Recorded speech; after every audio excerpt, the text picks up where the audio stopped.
It's been such a long day. I'm gonna take a long walk and think about my essay. The park is closed. It closes at sunset Why? to maintain the security and the integrity of the park. What does it mean for the park to have security and integrity? Who decides how security and integrity ought to be maintained? How does darkness threaten the security and integrity of the park? Another ANZAC student. Anti-urban planner Jane Jacobs describes parks as places that need the boon of life and appreciation conferred upon them. Without the boon of life, parks in the dark become an enclosed space to be feared. So what's the issue with early park closure? We all love getting outside of the stuffy classroom for some fresh air or having a nice stroll outdoors after a long day of work. Not only might darkness at 4 p.m. in the winter put a damper on our mood, it also restricts our mobility, as not even the parks are there to cheer us up. The park in the dark is not an inherently dangerous place. Closing the park at night to protect its security and integrity ironically compromises its security and integrity. The park is surveilled during the day, but at night surveillance is deemed inadequate and closure is the only way to protect the park.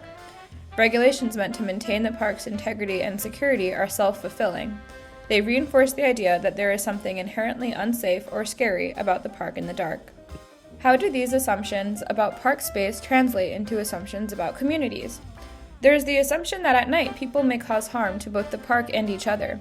So when parks are closed, justified through this assumption, community members' experiences and movements are restricted and directed within and around their community spaces. Individuals and their bodily movements are surveilled and controlled, both internally and externally. Additionally, the assumption of parks as being either controlled, closed, and secure, or open and insecure creates a false binary. Closure and control are not all that affects communities because social norms define what acceptable behavior is, and people control each other through community self-surveillance. So there is a faulty assumption that individuals cannot be trusted and may only be controlled through unequal power enforcement rather than social and community embeddedness.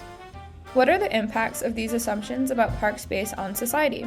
When made and acted upon, the self-fulfilling loop completes itself. Many people experience parks at night as unsafe, murky territory.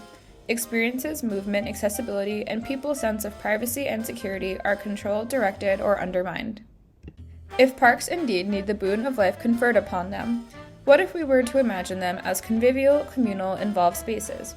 What if we not only open parks in the dark, but in doing so also transform the role of community in maintenance of the park's security and integrity from one of caution and self-surveillance to one of participation, activity, and interconnection?